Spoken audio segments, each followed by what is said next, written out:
નમસ્તે વિદ્યાર્થી મિત્રો, સ્વાગત છે તમારું જ્યોતિ વિદ્યાલયમાં. હું Sonalben Kesiya. Happy new year and prosperous your life. 2020 માં આપણે મળી નથી શક્યા. 2020 બધાના માટે દુઃખદાયક છે, પણ 2020 આપણને કંઈક પ્રેરણા આપીને જાય છે.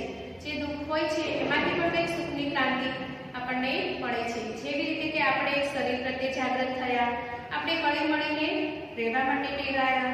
જે લોકો પૈસાની પાછળ દોડતા હતા એ ઘરમાં રહીને સ્થિર થઈ ગયા, અને એટલા બધા સેવાભાવી સંસ્થા છે કે સેવાભાવી લોકો છે જે સેવા કરવા માટે પણ બહાર આવ્યા. એટલે ઘણાના ધંધા રોજગાર તો ભાગી જ ગયા છે.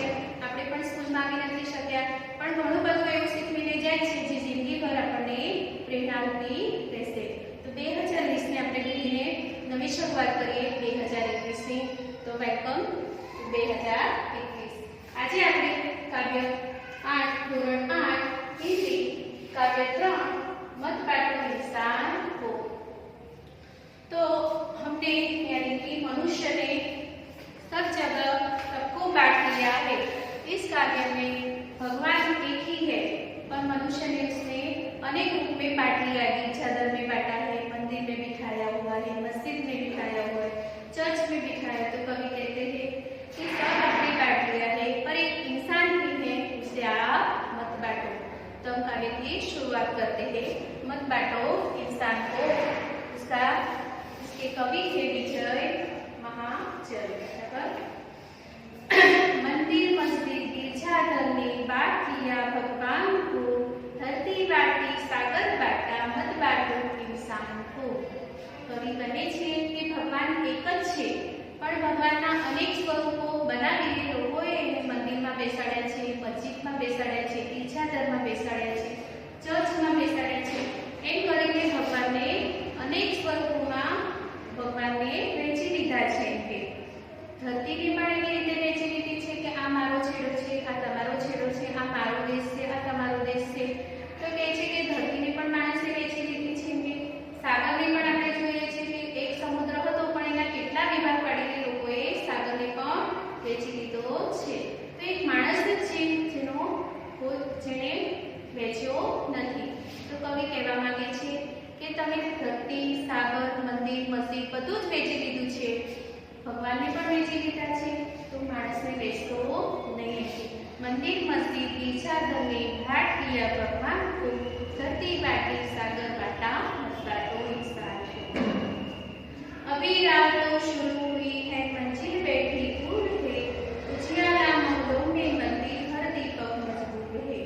દુનિયામાં સમાનતાની ભાવના હજુ તો શરૂ થઈ રહી છે. કે મંજિલ એટલી બધી દૂર છે કે આપણે ત્યાં સુધી પહોંચવાનું છે. સમાનતાનો જે પ્રકાશ છે એ દુનિયાના છેડે છેડે, દુનિયાના અનેક ઘરમાં આપણે પહોંચાડવાનો છે. વીજળીનો પ્રકાશ છે જે આપણે મહેલોમાં, એટલે કે જે પૈસાવાળા છે ત્યાં જ બધી સવલત છે એવું નથી રાખવાનું, પણ ગરીબોને પણ આપણે વીજળીનો પ્રકાશ આપવાનો છે. એટલે અમીર અને ગરીબ એ પણ બે લોકો જોઈએ અને બધાની સમાનતામાં લાવી દેવાના છે. તો મંજિલ ઘણી દૂર છે, પણ આપણે આગળ વધવાનું છે. કે मीराना सूरज का संदेशा हर घाटी मैदान को, धरती बांटी सागर बांटा, मत बांटो इंसान को.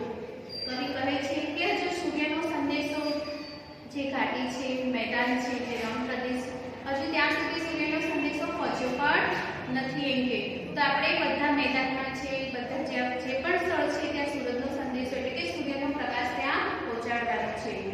તો ધરતી બાંટી સાગર બાંટા, મત બાંટો इंसान को. ધરતીને આપણે વેચી લીધી છે, સાગરને વેચી લીધું છે, પણ માણસને વેચવાની ના કરી છે. કરે अब भी हरी भरी धरती है, ऊपर नील वितान है, और न प्यार हो तो जग सुना जलता रेगिस्तान है.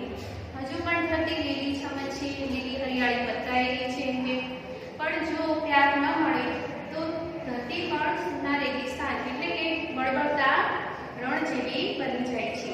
આકાશ પણ પહેલા જેવું છે, ધરતી પણ પહેલા જેવી છે, પણ આપણે એને પ્યારનું જળ વેડાવવાનું છે એવું કવિ કહેવા માંગે છે. अभी प्यार का जल देना है हर प्यासी चट्टान को, धरती बांटी सागर बांटा, मत बांटो इंसान को. કે છે હજુ પ્યારનું જે જળ છે એ આપણે ચટ્ટાન એટલે કે પર્વત સુધી પહોંચાડવાનું છે. દરેક માણસમાં પ્યાર જ પ્રગટાવવાનો છે.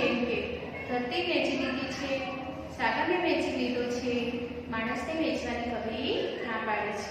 साथ उठे सब तो पहरा हो सूरज का हर द्वार पर और उदास आंगन का वह हो खिलती हुई बहार पर। જ્યારે સૌ એક સાથે સમાનતાનો એક જ ભાવ આપણે પ્રગટ કરીશું ત્યારે જે ભ્રષ્ટાચાર છે, આજે જે આતંકવાદ છે, જે પણ આજે ફેલાઈ રહ્યું છે એને આપણે બંધ કરીશું અને સમાનતાનો ભાવ બધે જ આપણે દેશના હરેક ખૂણે પહોંચાડી દઈશું। સૂર્યનો પ્રકાશ પણ બધે જ સૌના ઘરના અને આંગણામાં પણ પ્રકાશ જ ફેલાઈ રહેશે। એટલે કેવો પ્રકાશ? તો કે છે સમાનતાનો પ્રકાશ। રોજ न पाएगा फिर कोई मौसम की मुस्कान को, धरती बाटे सागर बाटा मत बाटो इंसान को। कवि कहेवा मांगे છે કે વિશ્વમાં સમાનતાનો જે ભાવ ફેલાશે એની ક્યારેય કોઈ પણ એને ઝુકલાવી એટલે કે એને ઠુકરાવી નહીં શકે, એને કુચલી નહીં શકે। એટલે બધે સમાનતા રહેશે, ઊંચ નીચ અમીર ગરીબ કોઈ પણ ભેદભાવ નહીં રહે। અને આપણે કહે છે હિન્દુ મુસ્લિમ શીખ એ જે ભાવ પાડ્યા છે, એ જે ભેદ પાડ્યા છે એ પણ બધા માણસો સમાન જ થઈ જશે। એટલે એકબીજાના હક માટે ક્યારેય આપણે લડીશું નહીં, બરાબર? તો કાવ્યમાં વિદ્યાર્થી મિત્રો તમને ખબર પડી ગઈ હશે। આપણે બોર્ડ પરના શબ્દ જોઈએ। रातो रास्ता, उजियाला तो उजाला, बंदी कैदी, मंजिल यानी कि लक्ष्य, मजबूर दिवस, पहरा तो सुरक्षा, रोंदना तो कुचलना, रेगिस्तान तो मरुस्थल, इंसान यानी कि मनुष्य, वितान यानी कि विस्तार। विस्तार की त्रुटि कीजिए जो आप काव्य पढ़ेंगे तो उसमें से आपको आंसर मिल जाएंगे। अभी रात तो शुरू हुई है डैश बैठी दूर है, तो आंसर लिखना है मंजिल। मिला न संदेशा डैश हर घाटी मैदान को, तो आंसर लिखना है आपको सूरज। पर न प्यार हो तो जग सुना डैश है, तो आंसर लिखना है रेगिस्तान। हर उदास डैश का हक हो खिलती हुई बहार पर, तो आंसर लिखना है आंगन। तो विद्यार्थी मित्रों आपको बोर्ड पर से शब्दार्थ और रिक्त स्थान की पूर्ति लिखनी है और बुक में से आपको काव्य लिखनी है। इसका पहला क्वेश्चन है इंसान को बांटने का क्या अर्थ है?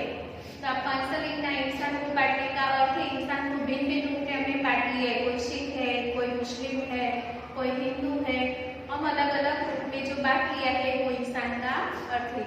लोगों ने भगवान को किस प्रकार बांट लिया है? तो मैं पहले ही आपको समझा दिया कि लोगों ने भगवान तो एक ही है पर लोगों ने इसको मंदिर में बिठाया है, किसी ने मस्जिद में बिठाया है, किसी ने चर्च में, किसी ने गुरुद्वारा, भिन्न भिन्न स्वरूप करके सबने भगवान को बांट लिया है। चट्टानों की प्यास कैसे बुझाई जा सकती है? तो चट्टानों की प्यास करुणा का जल यानी कि प्यार का जल बहा के, प्यार का जल वहां तक पहुंचा के बुझाई जा सकती है।